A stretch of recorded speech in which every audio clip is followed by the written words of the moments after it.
Amateur hunter steps into tall grass and quickly ends up paying the price.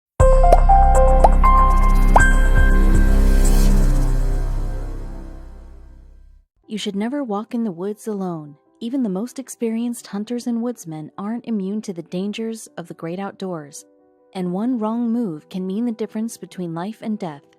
For Dana Sanders Jr., all it took was one misplaced step into a patch of tall grass. His life was never the same again.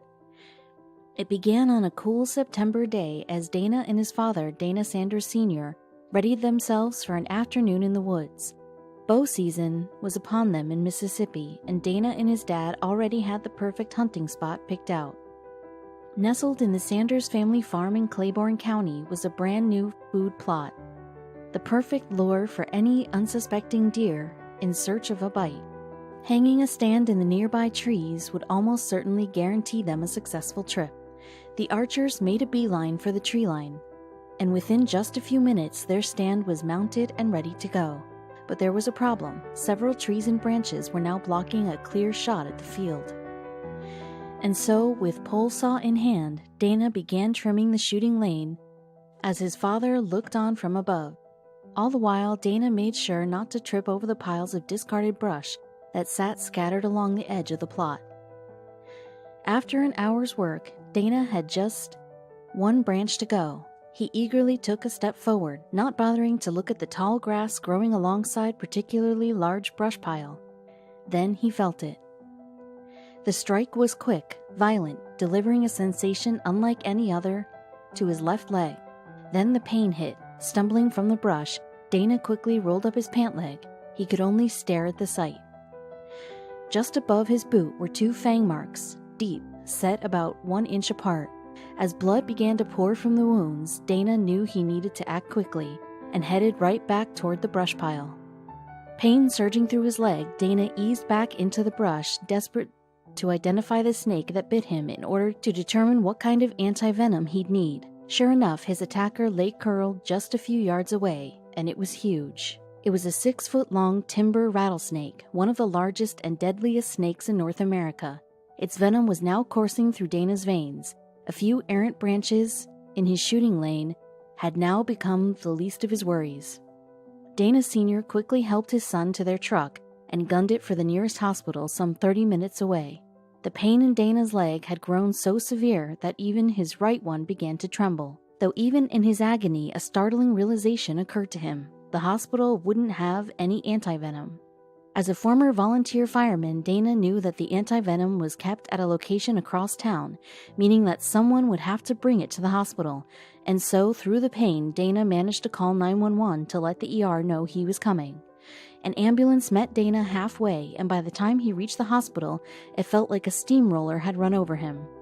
Even as the doctors pumped him full of morphine, the pain only continued to increase.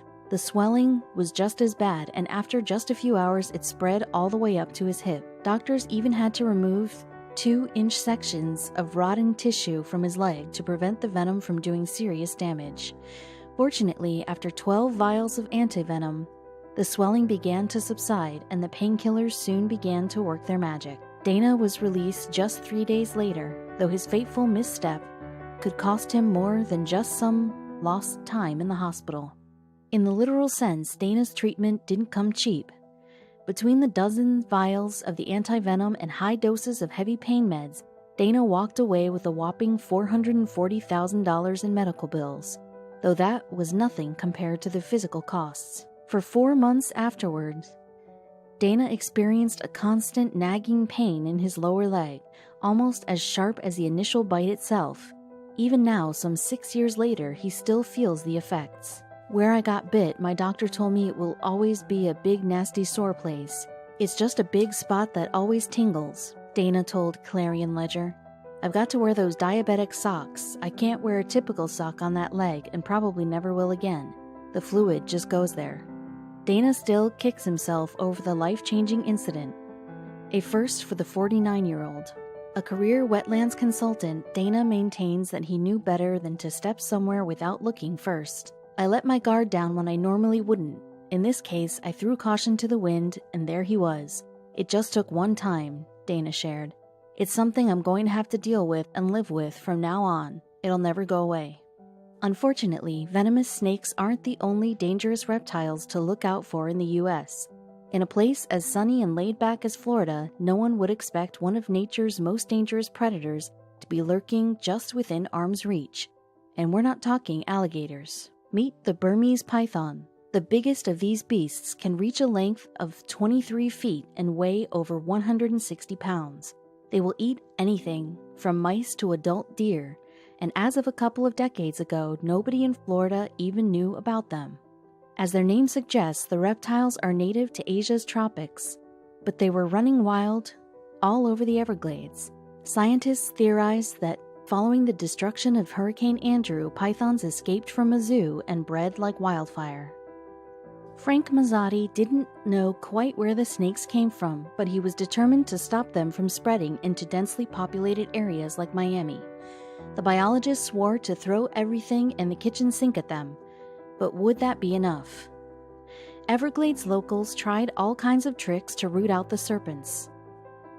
They put snake-sniffing dogs out in the marshes and even set loose radio-equipped Judas snakes to hopefully reveal their home base. The pythons only continued to grow. Word got around that the reptiles took over an abandoned Nike missile site. While that in and of itself didn't threaten anyone, Floridians feared that if left unchecked, the pythons would breed at an incredible rate. Who knew? It could have only been a matter of time until the snakes expanded beyond the missile base and started showing up in places that were more personal. The stakes were dire, but Frank learned of one group that could help. Deep in the forests of southern India, the Irula people have mastered snake catching. They see it as an art and take the practice incredibly seriously, even after India has slapped strict regulations on snake trading. In recent years, the Irulas have captured poisonous reptiles for the purpose of producing antivenoms. Clearly, there was nobody on Earth more qualified. But how could Floridians convince this tribe to help a community on the other side of the world? Frank and his herpetologist pals managed to make contact with the Irulas, and to their surprise, the snake catchers showed interest in helping them. Granted, the Floridians would have to shell out thousands of dollars and agree to some unusual methods. Hard as it was to believe, the Irulas didn't use any state-of-the-art tools for finding and capturing snakes. Instead, their weapon of choice was something found in any garage: a tire iron. Contrary to what you might think, they didn't intend these tire irons for a Simpson-style whacking day. The Irula used them to clear a path through the brush and pick up snakes, but ultimately they tried to capture the reptiles alive when possible.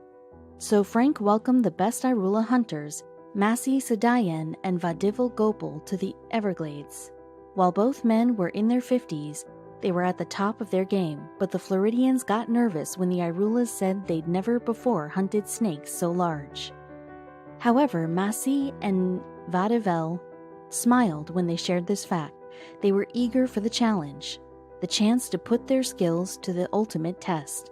Granted, their brand of animal control was not without its risks. From the start, the Irulas' tactics puzzled Frank and his friends. They insisted on marching blindly through the thicket part of the swamp. When a snake's trail ended, Masi and Vadivil made everyone sit down, pray, and smoke a cigarette. Frank's hopes began to wane until one of the Irulas pointed to a shimmer in the mud. Brandishing their trusty tire irons, Masi and Vadivil scooped up a fully grown python. That was only the beginning. With a few more captures under their belts, the Irulas fearlessly plunged into an old missile shaft where herpetologists spotted a nest. The sharp-eyed hunters grasped a mussel python tail and spent hours wrestling it out of the tree roots.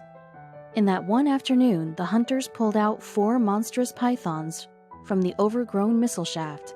They soon brought their total up to 14 over their first 2 weeks. While the Irulas couldn't stay in the Everglades forever, they did the next best thing.